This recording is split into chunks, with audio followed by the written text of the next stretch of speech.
우리가 지금 읽고 있는 성경은 신약 성경 중에서 공동서신이라고 하는 부분입니다. 야고보서부터 쭉 해서 7개의 공동서신이 유다서까지 쭉 나오는데, 공동서신이라고 하는 것은 바울 서신과 구분하기 위한 것이기도 하면서 또 이 공동서신이 가지고 있는 공통적인 특징이 있습니다. 그래서 일반적으로 모든 교회, 특정한 어떤 정해진 교회를 향해서 이렇게 쓴 편지의 형태의 설교문이 아니라 그냥 누구에게나 다 공통적으로 쓰여진 성경이다라고 해서 공동서신이라고도 합니다. 근데 공통적인 특징이 뭐냐면, 지금 이 야고보서부터 시작해서 유다서까지 전체적으로 교회의 상황이 첫째가 박해 상태에 있습니다. 지금 교회의 성도들이 신앙생활하기가 악해요. 힘들고 어려운 상황에 놓여져 있습니다. 우리처럼 이렇게 편하게 기도할 수 있고 예배할 수 있고 성경 공부할 수 있고 또 전도할 수 있는 그런 상황이 아닙니다. 굉장히 눈치를 봐야 되고 또 그걸로 인해서 목숨도 잃을 수 있는 그런 아주 심각한 상황에 놓여져 있다는 겁니다. 그리고 또 한 가지가 뭐냐, 서서히 복음이 변질되고 왜곡되기 시작했다라는 거예요. 이단들이 나오기 시작했다라는 거예요. 복음이 전해지면서, 전파되지면서 한 사람 한 사람이 제대로 복음을 알고 그 복음 안에서 거듭나서 그리스도인다운 그리스도인으로 딱 세워져야 되는데, 이 복음이 왜곡되게 받아들이거나 또 그것에 대해서 이제 자기 나름대로의 사상이나 생각들이 들어감으로 인하여 그걸로 인하여 이단들이 나타나게 된 그런 상황. 그러니까 우리가 봤을 때 여러분들도 누군가를 전도했는데 그 전도한 사람이 뭐 집안에서 누군가가 반대를 해가지고 굉장히 어려운 가운데 신앙생활을 하거나 또 좀 신앙생활의 기간이 좀 지나가면서 서서히 믿음이 세속적으로 변질되거나 또 잘못된 쪽으로 자꾸 흘러가는 그런 걸 봤을 때 여러분들의 느낌, 그래서 이 사람을 어떻게 내가 지도하고 바로잡아줘야 할까 하는 그런 염려 속에서 이런 글들이 쓰여진 것이라고 보면 딱 맞습니다. 그래서 오늘 말씀은 하나님의 자녀답게 거룩하게 살아가자라는 권면을 주고 있습니다. 어제 말씀은 우리가 사랑으로 모든 것이 흘러나오게 하자라는 그런 것에 초점을 뒀다면, 오늘은 일단은 1절에서부터 10절까지는 하나님의 자녀라는 단어를 써서 우리가 하나님께로부터 태어났다, 하나님께로부터 다시 태어났다라는 요한의 독특한 거듭남에 대한 얘기를 합니다. 요한복음에서도 위로부터 났다, 곧 하늘로부터 났다는 말이에요. 그 말을 가지고 거듭났다라는 얘기를 합니다. 그러면서 육으로 난 것은 육이고 영으로 난 것은 영이다라고 하고, 누구든지 거듭나지 않으면 하나님 나라를 볼 수도 들어갈 수도 없다라고 얘기합니다. 그러면 우리가 하나님 나라에 대해서는 약간의 오해가 있으니까 하나님 나라 들어간다는 것이 쉽게 이해해서 우리 딸한테 야, 너도 예수 믿고 천국 가야지. 그랬더니 아빠 나보고 죽으라는 말이야? 그렇게 얘기를 해요. 무슨 말이냐면 천국 간다는 것은 죽어서 간다라고만 생각을 하는 거예요. 그러니까 천국 가라고 그러면은 나보고 죽으라는 말이라고 이렇게 나올 수 있는 그런 선입견을 갖고 있는 거죠. 천국은 하나님의 임재와 통치 아래 들어간 상태를 말합니다. 그분 안에 완전히 들어간 상태, 그분의 임재 속에서 그분의 통치 속에 살아가고 있다면 지금 살아가는 삶이 천국이 될 수 있는 거죠. 그러니까 하나님 나라를 볼 수도 없고 들어갈 수도 없다라는 말은 알지도 못하고 경험하지도 못한 거다라고 말하는 겁니다. 우리가 정말 부활하신 예수님을 듣고 그분에 대한 소식을 듣고 깨닫고 그분의 영을 마음속으로 생각하고 느끼고 그분을 받아들이게 됐을 때 우리 안에는 하나님의 임재가 있게 되고 그걸로 인한 하나님의 통치가, 하나님의 내 안에서의 다스림이 이끌어지게 되는 겁니다. 그것을 하나님 나라를 알고 하나님 나라에 참여했다라고 요한은 말하고 있는 거예요. 여러분들이 지금 하나님 나라 안에 들어가 있고 하나님 나라 안에서 하나님의 통치 속에 살아가고 있다면 여러분은 지금 하나님의 자녀답게 살아가고 있는 겁니다. 그러나 하나님의 임재도 모르고 또 하나님이 내 안에서 다스리는 것도 모르고 경험하지 못했다면 어떻게 보면 진정으로 하나님을 아직 발견하지 못한 거고 복음을 깨닫지 못한 거라고 할 수 있습니다. 만일 정말로 그렇다면 심각하게 생각하고 다시 한번 예수 그리스도에 대해서 배우고 예수 그리스도의 복음을 듣고 그 안에서 여러분들이 거듭나야 될 겁니다. 그래야만 우리가 하나님의 자녀답게 살 수 있는 준비가 되는 겁니다. 우리가 하나님의 자녀로서 영적으로 다시 태어남으로써 하나님의 자녀가 되는 특권을 얻고 또 그 자녀다운 거룩한 그것에 걸맞는 삶을 살아가시기를 바랍니다. 놀라운 얘기를 여기서도 하고 있는데 우리가 하나님의 자녀라고 한다면 나중에 우리는 어떻게 될까? 아직 나타나지는 않았지만 2절에 그렇게 얘기합니다. 그가 나타나시면 우리가 그와 같을 줄을 아는 것은 그의 참모습 그대로 볼 것이기 때문이다. 우리가 하나님의 자녀고 하나님의 씨가 우리 안에 거하게 된다면 그 하나님의 씨가 하나님의 생명입니다. 생명. 우리가 이 생명을 어떻게 알 수 있느냐? 그리스도를 통해서 알 수 있는 거죠. 하나님과 완전히 하나 되어서 하나님의 생명이 우리 안에 거하게 되면 우리는 하나님으로부터 태어나게 되고 나중에 때가 되게 되면 그분이 예수 그리스도께서 나타나실 때 그분을 우리가 재림하시는 그분을 보게 될 때 우리도 그와 같이 될 것이다. 예수 그리스도처럼 될 것이다. 혹은 하나님처럼 될 것이다. 라고 말할 수 있는 겁니다. 인간이 자기의 지혜나 또 우리의 과학이나 우리의 철학적인 깨달음을 통해서 신적인 존재가 되려고 몸부림치지만 그 모든 것들은 결국은 헛수고에 불과하다는 게 성경의 가르침이고 깨우침입니다. 우리가 하나님처럼 될 수 있는 유일한 길은 하나님이 그렇게 해주셔야만 가능하다는 거예요. 하나님께서. 그래서 하나님이 그 일을 하시기 위해서 이미 태초부터 그 마음을 계획을 갖고 계셨고 때가 돼서 하나님이 인간이 되어 이 땅에 오셨고 그가 우리를 위해서 십자가에 달려 죽어주셨고 죽은 자 가운데서 부활하시는 그런 역사를 이루신 겁니다. 그 일이 우리에게 바로 하나님처럼 될 수 있는 길을 만드신 거예요. 그래서 이 놀라운 선물을 준비하고 완전히 서프라이즈죠. 엄청난 선물을 준비하고 사람들에게 이렇게 내밀었는데 너무나 감동해가지고 너무 감사합니다 하고 덜썩 끌어안고 그걸 받아들이는 사람은 예수를 믿고 복음을 받아들이는 사람이에요. 그게 당연한 반응이어야 되는데 그렇게 준비해서 엄청난 희생과 대가를 지불하면서 놀라운 선물을 사람들을 위해서 준비했는데 본체만체하거나 결국 그걸 거부하거나 이러면 그 자체가 이미 죄요 정죄받은 거라고 할 수 있다라는 겁니다.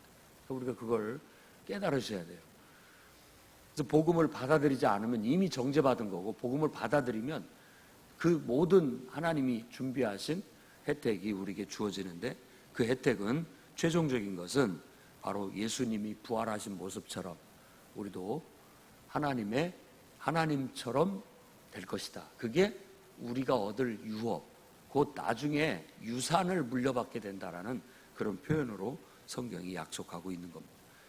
그러니 이 소망이 얼마나 놀랍습니까?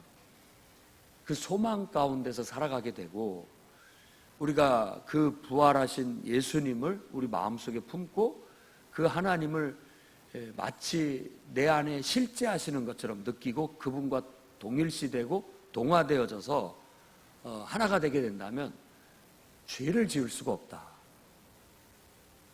죄를 지을 수가 없다. 하나님이 내 안에 함께하고 계시고 내가 하나님과 하나가 된 상태에서는 죄를 지을 수가 없다라는 겁니다. 그런데 우리가 죄를 짓는다는 것은 다시 예수 그리스도와 내가 분리됐을 때 그분을 망각하고 뒤로 보내버리고 내가 앞장섰을 때만 다시 또 죄를 짓게 되는 겁니다. 그걸 애써 요한이 지금 설명하고 있는 겁니다. 죄를 짓는 자마다 불법을 행하고 죄는 불법이다. 원래 인간의 존재는 하나님과 하나가 돼서 인간이라는 인격을 통해서 하나님이 드러나는 것이 법이에요. 그게 인간의 본 모습이고 인간의 본분입니다. 그렇게 지음을 받았기 때문에. 그런데 죄라는 것은 우리가 하마르티아라고 해서 히브리어도 그 뜻이 관역에서 빗나갔다라는 것처럼 인간이 인간 구실을 못하고 인간이 인간으로서의 본분을 다하지 못하는 것이 죄가 되는 거죠. 그래서 철저히 우리는 예수 그리스도 안에서 하나님과 완전히 성령 안에서 하나가 됨을 이루어 늘 그분과 하나가 돼서 살아가야 되겠습니다. 죄라는 것은 우리가 말할 때 착한 일과 나쁜 일 이렇게 구분해서 우리가 생각했을 때 착한 일을 했으니까 죄를 안 졌고 나쁜 짓을 했으니까 죄를 지었다가 아니라 하나님과 하나가 되어서 내가 그분 안에서 행했느냐 그분과 무관하게 행했느냐에 따라서 죄냐 아니냐를 구분하는 거예요. 우리는 복음 안에서. 세상의 일반적인 용어의 죄의 개념이 아닙니다. 내가 하나님 안에서 하나님과 더불어 했느냐 하나님과 무관하게 살아가고 행동했느냐 그거에 따라서 의와 불법이 나누어지게 된다는 거예요. 그래서 의나 죄는 철저히 이와 같이 하나님과의 관계 개념입니다. 완전히 하나님과 온전한 관계에 있으면 그것을 믿음이라고 하고 오늘 요한의 말로 한다면 그건 사랑이기도 하고 그건 충성이라고도 할 수 있고 뭐 여러 가지 말들을 다 갖다 붙인다면 그런 용어들로 표현이 되지는 겁니다. 완전히 하나님께 순종하고 하나님과 사랑으로 하나가 되고 믿음으로 완전히 그분과 결속하고 그런 관계를 말합니다. 그런데 죄는 결국 그분과 분리돼서 독단적으로 인간의 연약한 지혜와 인간의 연약한 힘을 의지해서 살려는 태도를 죄라고 하는 겁니다. 그래서 나아가 요한은 하나님의 자녀와 마귀의 자녀로 구분해서 분명하게 얘기를 합니다. 그래서 하나님께로부터 우리는 났으니 더 이상 마귀의 자녀가 되지 말자. 마귀의 자녀란 그 에덴 동산에서 마귀가 와가지고 하나님과 우리 사이를 이간하고 분리시킴으로써 그 마귀의 말을 하나님 말보다 더 신뢰해서 따라가는 사람을 마귀의 자녀라고 할 수 있는 겁니다. 우리는 가만히 보면 하나님 나는 아무 신도 안 믿어 나는 무신론이야 라고 하는 사람은 그 말 자체가 이미 마귀의 그 우리 속에 집어넣은 얄팍한 지식 속에 내가 빠져서 내 마음대로 살겠다라는 그 최초의 사탄의 유혹과 꾀임에 내가 넘어갔다는 뜻입니다. 그러니까 자기는 인정하지 않아도 자기는 마귀의 자식이 되는 거고 그것 자체가 결국은 불법에 행하는 불법의 사람이 돼버리고 마는 겁니다. 인간으로서의 인간의 구실과 인간으로서의 인간의 본분을 저버리는 행위다라는 겁니다. 그래서 죄인이라고 하는 겁니다. 우선 우리보다 더 나쁜 짓을 많이 해서 죄인이 아니라 그렇게 하나님을 거부하고 자기 마음대로 살겠다라는 것 자체가 죄라고 할 수 있는 거고 마귀의 자녀라고 하는 것입니다. 그래서 우리가 철저히 하나님께 속했고 하나님께로부터 났다면 하나님의 자녀답게 거룩하게 살아가자라고 권면합니다. 그 다음에 11절부터 나머지 절까지가 앞으로 이 요한 1서에서 제일 강조하는 주제 바로 사랑에 대한 권면입니다. 사랑을 실천하라는 거죠. 왜 그러느냐? 가인을 예로 듭니다. 가인과 아벨. 가인과 아벨이 있었는데 가인이 아벨을 쳐 죽였다. 그런데 왜 죽였느냐? 아벨은 의를 행하고 가인은 악을 행했기 때문이다. 그러니까 하나님 앞에 온전하게 서지 못했어요. 예배라는 행위는 우리가 하나님 앞에 온전하게 서지 못하게 됐을 때 그 예배를 통해서 깨닫게 만들고 그걸 바로잡는 역할을 하는 겁니다. 물론 우리는 그 재물을 가지고 판단을 하지만 그건 약간 덮어두고 그 결과를 가지고 봤을 때 가인의 예배는 하나님 앞에 실패를 했어요. 왜? 결국은 그가 하나님 앞에 온전치 못하기 때문에 자신의 삶이. 그러니까 그 예배를 통해서 깨달음을 받았어요. 하나님 앞에 책망을 받고 그 예배가 상달되지 못하다는 걸 알았다는 거예요. 그러면 즉시로 뭐가 잘못됐는지를 회개하고 바로 서야 되는데 하나님이 아벨만 예뻐하고 나는 미워하는구나 해서 동생에 대한 시기로 이어져요. 동생에 대한 미움, 그래서 이 아우라고 하는 단어는 형제라는 단어로 바꿀 수가 있습니다. 아우를 미워하는 것은 곧 형제를 미워하는 거라는 거예요. 그래서 형제를 미워하는 것 자체가 살인으로 이루어지게 됐고, 미움은 곧 분노를 일으키고 분노는 살인으로 이어지게 됐다라고 말하는 겁니다. 본질적으로 우리가 형제를 사랑하지 못하는 것은 하나님의 뜻이 아니다라고 말하는 겁니다. 내가 하나님께로부터 났다면 내 안에 미움을 가지고 세상을 살거나 분노를 가지고 세상을 살고 내 안에 미움이 나를 지배하고 분노가 나를 지배해버리게 된다면 우리는 하나님의 자녀가라고 할 수 없고 내 안에 하나님이 나를 이끈다고 할 수가 없다라는 거예요. 우리가 분노보다도 내 안에 미움보다도 하나님의 사랑이 나를 더 충만하게 채워서 그 사랑이 나를 통해서 실천으로 나오게 해야 된다는 행동으로. 말과 혀로만 사랑하지 말고 행함과 진실함으로 사랑하자라고 17절 말씀은 18절 말씀은 여러분들이 17절 18절 말씀은 깊이 여러분들이 새기고 그 말을 평생 실천하는 덕목으로 삼으셔야 되겠습니다. 눈앞에 형제가 궁핍한 것을 봅니다. 도와줄 마음을 닫아버리게 된다면 어떻게 하나님의 사랑이 그 속에 있다고 할 수 있겠느냐라고 말하는 겁니다. 이 말 속에는 엄청난 진리들이 들어있는 거예요. 자, 우리는 그렇게 못 느끼고 있지만 여러분 안에 하나님이 있습니다. 제 안에도 하나님이 있습니다. 그러니까 우리는 우리 눈에 보이는 대로만 보지 말고 서로 속에 하나님이 계시다라는 것을 보고 여러분들은 그 하나님을 보고 사람을 대할 수 있어야 됩니다. 사람에게 하는 게 아니라 하나님을 대하듯이 대해야 된다라는 거예요.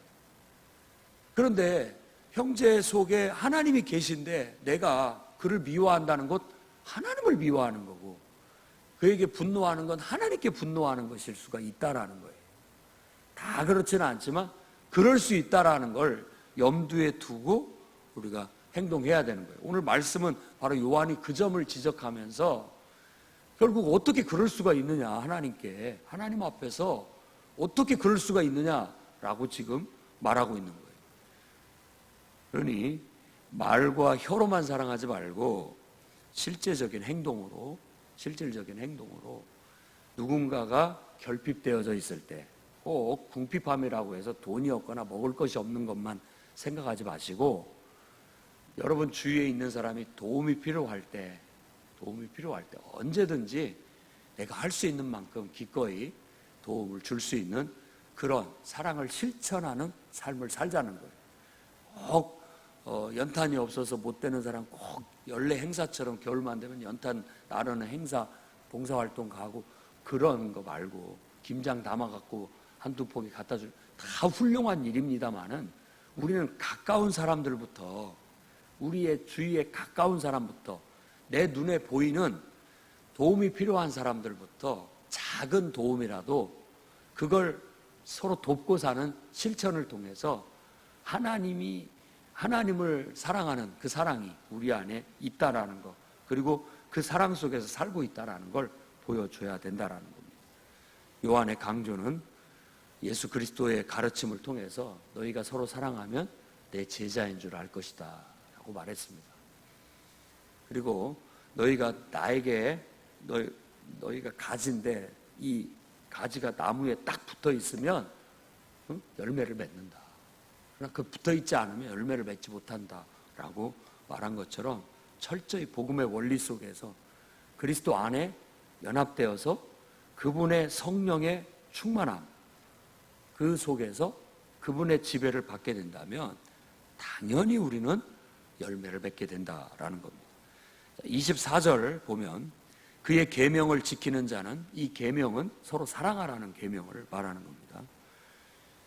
주 안에 거하고 주는 그의 안에 거하시나니 우리에게 주신 성령으로 말미암아 그가 우리 안에 거하시는 줄을 우리가 아느니라. 바울은 살아도 주를 위해 죽어도 주를 위해 사나 죽으나 내가 주님의 것이다. 이제는 내가 사는 것이 아니라 내 안에 그리스도께서 사시는 것이다 라는 표현을 썼다면 요한은 아버지께서 내 안에, 내가 아버지 안에 있는 것처럼 우리가 하나 되게 해달라고 그렇게 기도합니다. 요한복음 17장에. 묘사는 틀리지만 똑같은 예수 그리스도를 믿는 믿음 안에서의 삶의 원리, 살아가는 방식을 우리에게 말해주고 있는 거예요. 내가 하나님 안에, 하나님이 내 안에, 예수님 안에 하나님이 계하시고 또 하나님 안에 예수께서 거하시고 그런 것처럼 우리도 그분 안에 거하는 거. 그걸 오늘 이 이단에 대해서 잘못된 왜곡된 사람들에 대해서 얘기할 때 예수가 그리스도인 것을 부인하는 영, 그리고 아버지와 아들을 부인하는 영이 적그리스도다. 결국은 하나님을 반대하고 제대로 복음을 왜곡시키고 제대로 복음을 알지 못하고 왜곡하고 잘못된 길로 가는 거다라고 말하고 있는 겁니다. 그러니까 정말 우리들이 신앙생활의 변질이라는 것은 여기에서 오는 겁니다. 변질이라는 게 철저히 복음을 깊이 깨닫고 복음의 원리 안에서 살아가느냐, 그것을 희미하게 하느냐에 따라서 우리들의 신앙이 변질되거나 왜곡될 수 있다는 거예요. 나중에는 이 복음이 사라져버리고 다른 것들이 들어와서 꼭 뭐 예수님만 믿어야 천국 가느냐 뭐 이런 식으로 예수를 믿든 뭔 종교를 갖든 우리가 착하게만 살면 되지 뭐 이런 식으로 흘러가 버리게 되는 거예요. 그럼 복음이 없어지는 겁니다. 도덕과 윤리만 남고 복음이 사라져 버리는 거예요. 많은 그리스도인들 중에 그런 식으로 살아가는 사람들이 있습니다. 그저 내가 교회 다니고 하나님 믿는 건 마음 편하게 또 위안 얻고 착하게 살려고 또 의지하는 마음에서 그저 교회를 다니는 것이지, 이건 복음을 아는 게 아니에요. 이미 변질됐고 왜곡됐고 요한의 말로 한다면은 안티크라이스트예요. 복음을 지금 오히려 왜곡시키고 있고 반대하고 있다는 것과도 말하고 있는 거예요. 제대로 알고 있지 못함으로써 결국은 복음을 변질시키고 있다는 것이죠. 그러한 것들이 누룩처럼 퍼져나가 버리게 된다면 복음은 희미해져 버리고 복음의 능력은 사라져 버리게 되고 하나님의 나라는 경험될 수도 없고 기적과 능력도 나타날 수도 없는 거예요.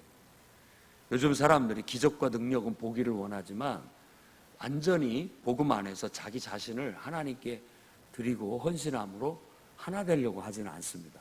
그러니 이유를 배반적인 거죠. 뭔가는 얻기를 원하지만 정말 그걸 얻을 수 있는 일은 하지 않는 것입니다. 그것과 같은 거예요. 그리스도인이라면 당연히 우리는 내 자신을 100% 주님께 헌신하고 그분과 하나가 되어 그분이 내 안에서 내가 그분 안에서 살아가는 그런 삶을 살아가게 되는데, 당연히 하나님의 사랑을 깨닫고 그 사랑 안에서 그 사랑이 또 다른 사람들 속에 이루어지게 되는 거예요.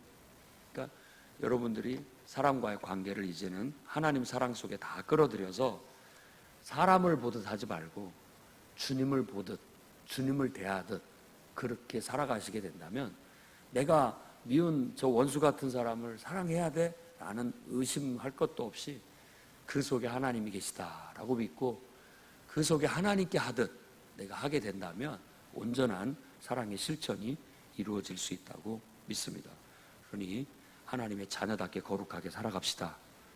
말과 혀로만 사랑하지 말고 행함과 진실함으로 오늘 또 사랑을 실천하는 성령 안에서 충만한 삶을 살아가시기를 주의 이름으로 축원합니다.